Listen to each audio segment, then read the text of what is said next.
Bonjour à tous, bienvenue à la 33e cérémonie IREF des trophées des meilleurs franchisés et partenaires de France. L'IREF, je voudrais le rappeler, c'est la fédération des réseaux européens de partenariat et de franchise. L'IREF est la seule fédération transversale d'ailleurs qui couvre toutes les formes de commerce organisés indépendants, la franchise, le partenariat, la concession, les chaînes volontaires, la coopérative, le commerce associé en général, la licence de marque, toutes les formes, et c'est sa singularité et aussi sa grande richesse puisque nous organisons la fertilisation croisée entre toutes ces enseignes. Et donc nous allons commencer par la remise du Grand Prix IREF Jean-Paul Clément. Alors le prix Jean-Paul Clément a été créé par le conseil d'administration de l'IREF en l'honneur et la mémoire de Jean-Paul Clément qui était le président qui me précédait. Et ce Grand Prix Jean-Paul Clément honore mais vraiment les plus grandes personnalités qui ont fait quelque chose pour la France et l'économie. J'appelle Alain Afflelou qui reçoit la nomination du comité des sages au titre de président du Grand Prix Jean-Paul Clément de l'IREF. D'abord, je tiens à vous dire que je suis très flatté de recevoir ce prix. Et je vous remercie. J'ai aimé entreprendre, j'ai aimé être actif plutôt que passif. Et jusqu'à présent, tout ce que je fais, c'est en permanence, j'essaie d'innover. Et tout ce que j'ai fait dans ma vie est toujours d'actualité aujourd'hui.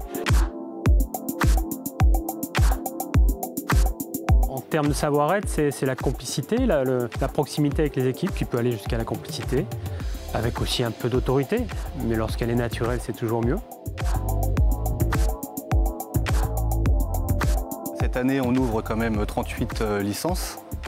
Donc on fait un bond exceptionnel. On reçoit à peu près 120 candidats par mois. Le succès de Pitaya, en fait, clairement, c'est à la fois par un franchiseur qui fait évoluer en permanence les performances de son concept, mais aussi avant tout par de bons partenaires franchisés. Nos pharmacies en général en France et notre réseau, la population française a pu compter sur notre présence 24 heures sur 24, avec les gardes notamment, et pendant cette période de confinement. Les centres RNPC sont des centres correspondants de référence des médecins pour la prise en charge de leurs patients qui souffrent à la fois de surcharge pondérale et de complications. Nous sommes une PME française ancrée en France. 100% de notre production est française, à côté de Paris, à Damary-lès-Lys, à côté de Melun. Et c'est là où est l'ADN de l'entreprise. Pendant la crise justement sanitaire, on a créé le Club Solidaire, qui était un club pour permettre, pour ne pas pouvoir fermer nos magasins si on avait un cas de Covid à l'intérieur. Ce qui a fait le succès de Vertical, c'est la relation humaine, aussi bien celle que je peux avoir avec mes propres franchisés que celle que j'ai avec le groupe de partenaires. Dans le groupe Shiva, vous avez le groupe Demia, l'enseigne Academia qui était une enseigne spécialisée dans les services d'éducation au sens large, et notre enseigne Shiva est spécialisée dans l'entretien de la maison. Notre positionnement est justement de ne pas faire tous les métiers des services à la personne qui sont tellement complexes. On se concentre sur l'entretien de la maison et sur le domicile pour rendre nos clients et nos consommateurs bien chez eux. Dans toute entreprise qui se respecte, qui veut évoluer, qui veut se développer, qui veut conquérir de nouveaux marchés, vous avez un point capital, c'est l'innovation. L'innovation, c'est la base de l'entreprise. Il faut qu'on s'adapte au marché français. La proximité est essentielle. L'e-commerce a explosé, mais je pense que le français continuera à vouloir aller dans les magasins de proximité, à tâter le camembert, à sentir les produits avant de les acheter. La capacité à structurer l'information sur cette période-là, puisqu'on avait énormément de demandes.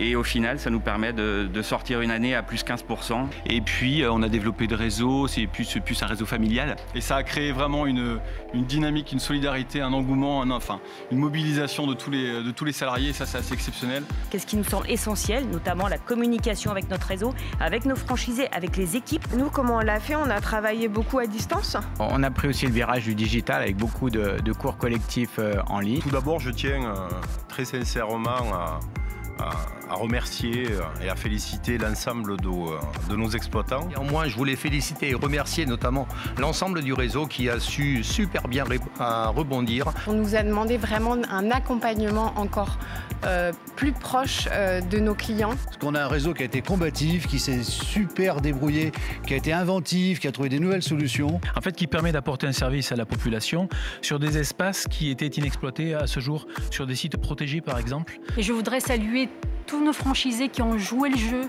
On a lancé des nouveaux services et ce qui nous a permis d'ailleurs de progresser fortement cette année. L'arrivée d'une application, la refonte du site internet, voilà, qui nous ont permis d'être actifs. Pour le coup, aujourd'hui, c'est très bien reparti et on est plutôt optimiste pour les mois à venir. Là, on est à notre 10e signature bientôt de partenaires franchisés. J'ai tendance à dire que je n'aime pas m'ennuyer, mais alors cette année, on ne s'est vraiment pas ennuyé chez Temporis. De se recentrer sur notre vrai cœur de métier, c'était vraiment le service à la personne. Et je suis heureuse d'annoncer donc les 2 lauréats qui sont Boulangerie Ange et Temporis. Je ne veux pas qu'on soit le plus gros chiffre d'affaires, mais je veux qu'on ait la meilleure réputation sur le marché. Et là, voilà, mes franchisés me font un super cadeau. Merci à toutes nos équipes, merci aux franchisés. Merci à tous de votre attention et on se retrouve l'année prochaine sans faute.